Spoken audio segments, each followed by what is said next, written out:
පුතා අද අපි ඉගෙන ගන්න යන්නේ මේ විදිහට ආන්තික පිරිවැය වක්‍ර සාමාන්‍ය පිරිවැය වක්‍ර ලබා දීලා මෙවැනි ගණනය කිරීම ආවොත් වක්‍ර සටහනක් ඇසුරින් ප්‍රස්ථාර සටහනක් ඇසුරින් ගණනය කිරීමක් ආවොත් ඒ ගණනය කිරීම කොහොමද අපි සාර්ථකව විසඳගන්නේ කියලා. ඉතින් අපි මුලින්ම මේ සම්බන්ධ ප්‍රශ්නය සාර්ථකව තේරුම් ගමු. පුතා මෙතන තමයි ප්‍රශ්නේ. ඒකක 100ක සමතුලිත නිමැවුම් මට්ටමක් නිෂ්පාදනය කරමින් කෙටි කාලයේදී කටයුතු කරන පූර්ණ තරංකාරී ආයතනයක් පහද රූප සටහන මගින් දැක්වේ. නිරූපණය වේ. පුතා ඒකක 100ක සමතුලිත නිමැවුමක් නේ. සමතුලිත නිමැවුම් මට්ටමක්.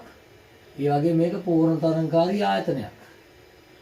හරි. ඔන්න ඔය ටික අපි ඔලුවට ගන්න ඕන.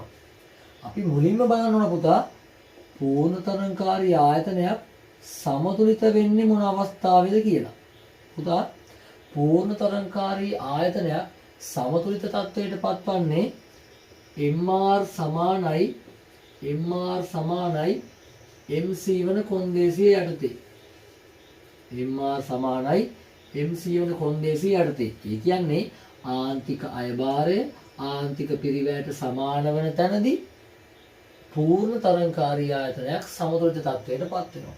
මෙන්න මේක මුලින්ම හොයන් ඉන්න ඕන. දැන් මෙයාලා කියනවනේ ඒකක 100කදී තමයි මේ සමතුලිතයටපත් වෙන්නේ කියලා. සමතුලිතයටපත් වෙන්නේ කියලා.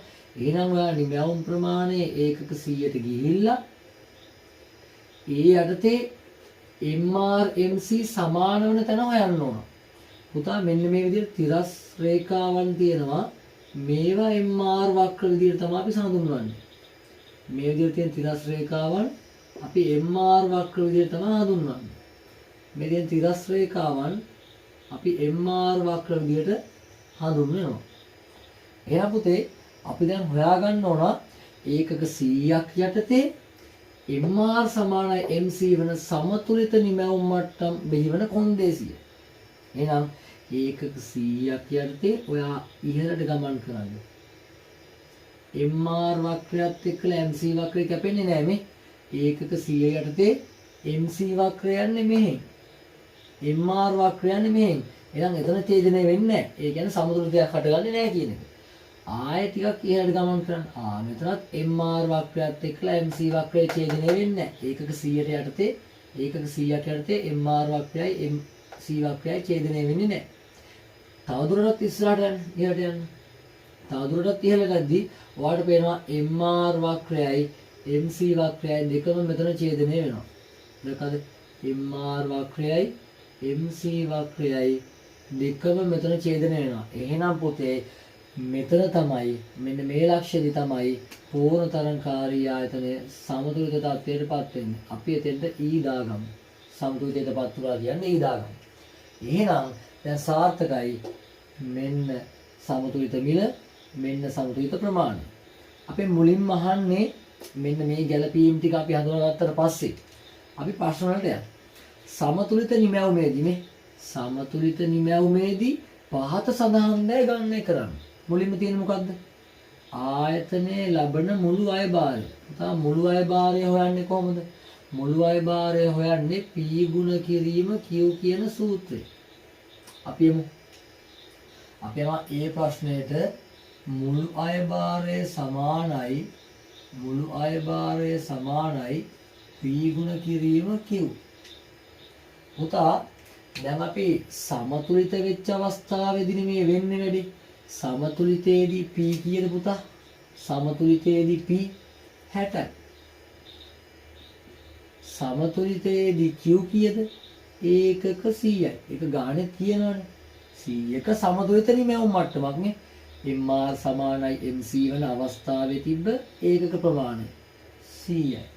එහෙනම් 60 100ෙන් ගුණ කරුවාම එන රුපියල් 6000ක මුදල තමා පුතා අපිට මුළු අය භාරය විදිහට හඳුනා ගන්න පුළුවන්.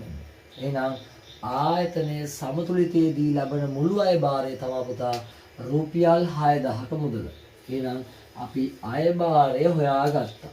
සාර්ථකව මුළු අය භාරය හොයාගත්තා. රුපියල් 6000.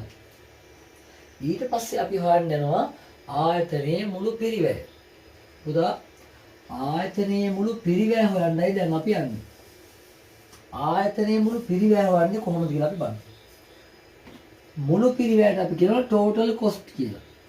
මුළු පිරිවැයට අපි කියනවා total cost කියලා. ඔයාලට මතකයි මුළු පිරිවැය හොයන ක්‍රම දෙකක් තිබ්බා පුතේ. හරිද?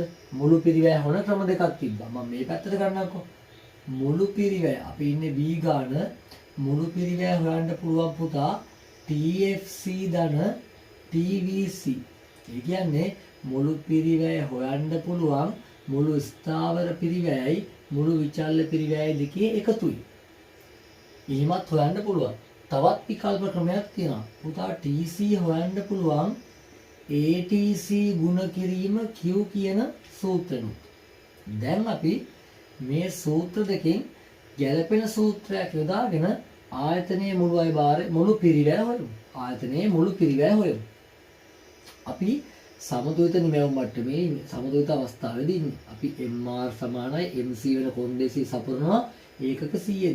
ගාණ එක කිව්වා. එහෙනම් ඔයා ඒ සමතුලිත ලක්ෂ්‍යය ඉඳලා පහළට යන්න. පහළට ගියාට පස්සේ ඔයාලට පේනවාද මෙන්න මෙතන. සමතුලිත ලක්ෂ්‍යය ඉඳලා පහළට යද්දී ඔයාලට පේනවාද මෙන්න මෙතන. මේ කපන්නේ මොන වක්‍රයද? මේ කැපෙන්නේ ATC වක්‍රය නේද? එහෙනම් ඒ කැපෙන තැන ඡේදනය වෙන තැන තමයි පුතේ අපි ATC විදිහට සලකන්නේ. එහෙනම් සාමාන්‍ය මුළු පිරිවැය කීයද? සාමාන්‍ය මුළු පිරිවැය 40යි පුතා. සාමාන්‍ය මුළු පිරිවැය 40යි. කොහොමද ඒක ගත්තේ? ආයතනයේ සමතුලිත වෙනවා MR සමානයි MC කොන්දේසිය සපුරන ඒකක 100ක නිමැවුම් මට්ටමේදී ඒ නිමැවුම් මට්ටමේදී සමතුලිත ලක්ෂ්‍යයක් හදා ගන්නවා. ඒ සමතුලිත ලක්ෂ්‍ය හරහා පහළට යද්දී ඔයාලට හම් වෙනවා පුතා මොන වක්‍රයද? ATC වක්‍රය හම් වෙනවා.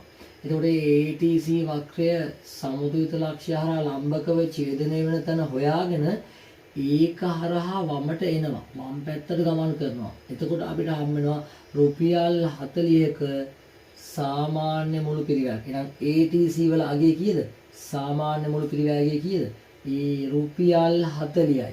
රුපියල් 40යි. ඊට පස්සේ ඒ කෙලින්ම යනවා පහළටදී අපිට නිමැවුම් මට්ටම විදිහට පුතේ ගාණ දෙන්නේ කීයද? ඒකක 100යිනේ. ඒ 100ම නැවත මෙතෙන්ට දානවා. Q සමානයි 100යි. එහෙනම් අපි මෙන්න මේ සූත්‍රයට අදාළව TC හොයන ක්‍රමය හොයාගත්තා.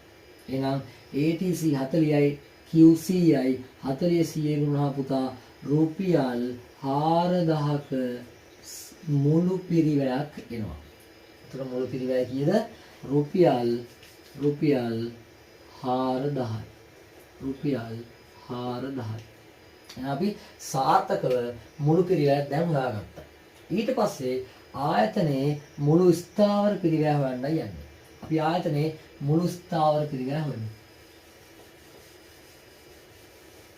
පුතා මුළු ස්ථාවර පිරිවැය කියන්නේ total fixed cost මුළු ස්ථාවර පිරිවැය TFC. ඔයාලට මතකයි මූලික අධ්‍යයනයේදී අපි TC සූත්‍රයක් ගත්තා. කොහොමද ගත්තේ? TFC ධන TVC කියලා. TFC ධන TVC කියලා සූත්‍රයක් ගත්තා. ඕකෙදි දැනටමත් අපි ළඟ TC තියෙනවා. TC කීයද පුතේ? 4000යි. TC 4000යි. අපි ඒක B ගාණෙන් හෙව්වා. ඊට පස්සේ අපිට දැන් TFC තමයි ඕන. TFC තමයි අහන්නේ. අපේ ඊළඟ ටාගට් එක තමයි පුතා TVC හොයාගන්න. TVC හොයාගන්නේ කොහොමද කියලා මම කියා දෙන්නම්. ආයතනයේ සමතුලිත වෙන ලක්ෂ්‍ය අමතක කරන්න එපා. ඒ යටතේම සිරස්ස පහළට එන්න. පහළටදී වාට කපනවා වක්‍රයක් නේ. කිසියම් වක්‍රයක කැපෙනවා. ඒ වක්‍රය තමයි පුතා AVC වක්‍රය. එහෙනම් පුතා TVC හොයන ක්‍රමයක් තියෙනවා. ඔයාලට මතකයි AVC ගුණ කරනවා Q වලින්. පුතා සමතුලිත ලක්ෂ්‍ය යටතේ පහළට එද්දී අපිට AVC වක්‍රය හමු වුණා. එහෙනම් වම් පැත්තට එද්දී AVC කීයද? රුපියල් 30යි. රුපියල් 30යි. එහෙනම් සමතුලිත නිමැවුම් මට්ටම Q කීයද? ඒකක 100යි. එහෙනම් අපිට දැන් TVC ගන්න පුළුවන්. 30 100ෙන් ගුණනවා පුතා කීයද? 3000යි. එතකොට TC 4000යි TFC තමයි අපිට ඕන. එහෙනම් මේ දෙකේ පරතරය තමයි පුතා TFC කියන්නේ. අපි TFC උක්ත කරමු. TFC සමානයි 4000න් ධන 3000 මේ පැත්තට යනවා පුතා ඍණ 3000ක් වෙලා. ඍණ 3000ක් වෙලා. එහෙනම් TFC සාර්ථකව අපි හොයාගත්තා. TFC රුපියල් කීයද පුතා? TFC රුපියල් 1000යි. TFC රුපියල් 1000යි. එහෙනම් සරලව පහසුවෙන් අපි මුළු ස්ථාවර පිරිවැයත් හොයාගත්තා. මුළු ස්ථාවර පිරිවැය අපිට හම්බුනේ පුතේ රුපියල් 1000ක් විදියට. රුපියල් 1000යි. රුපියල් 1000යි. දැන් මුළු ස්ථාවර පිරිවැයත් අපි හොයාගත්තා. අවසාන ප්‍රශ්නේ. මොකක්ද අහන්නේ පුතේ? අවසාන ප්‍රශ්نين අහන්නේ ආයතනයේ මුළු ආර්ථික ලාභය හෝ පාඩුව. පුතා දී ප්‍රශ්نين අහන්නේ ලාභය හෝ පාඩුව. ලාභයක් හෝ වේවා පාඩුවක් හෝ වේවා හොයන පොදු සූත්‍රය තමයි පුතා TR වලින් TC ඉවත් කරන්න. අඩු කරන්න. ඒ කියන්නේ මුළු අයභාරයෙන් මුළු පිරිවැය ඉවත් කළ පසු ලැබෙන අගයට තමයි අපි කියන්නේ ආර්ථික ලාභය හෝ පාඩුව කියලා. දැන් අපි TR හොයාගන්න ඕන පුතා. TR හොයාගන්නේ කොහොමද? P ගුණ කිරීම Q වලින්. අපට මතකයි අයභාරය හොයාගන්නේ P ගුණ කිරීම Q වලින්. හරි. අපි P ගුණ කිරීම Q හොයාගමු. පුතා ආයතනයේ සමතුලිත වෙන ලක්ෂය MR සමානයි MC අපි හොයාගත්තා ඒකක CA යටතේ MR MC කපන තැන ඡේදනය වෙන තැන. එහෙනම් පුතා ඒ ලක්ෂයට අදාළ මිල තමයි පුතා මිල 60යි. මිල 60යි. ප්‍රමාණය කීයද පුතා? ගාණෙත් දෙනවනේ. ඒකක 100යි. ඒකක 100යි. එහෙනම් පුතා අපි සාර්ථකව අයභාරය හොයාගත්තා රුපියල් 6000යි. මේ හොයාගෙන තියෙන්නේ පළවෙනි ගාණයෙන් අපි හොයාගත්තා. අයභාරය හොයාගත්තා. ඊට පස්සේ තියෙන අපේ ටාගට් එක තමයි පුතා TC සොයා ගැනීම. අපි TC සාර්ථක හොයාගත්තා මේ. මුළු පිරිවැය total cost TC රුපියල් 4000යි. එහෙනම් පුතා 6000න් 4000 ගියාම කීයද? රුපියල් 2000යි. මේ ආයතනයේ ලාභය රුපියල් කීයද? රුපියල් 2000යි. මේක පාඩුවක්ද ලාභයක්ද? පුතා මේක ඍණාගයක් නම් පාඩුවක් ධනාගයක් නම් ලාභයක්. එහෙනම් මේක ආර්ථික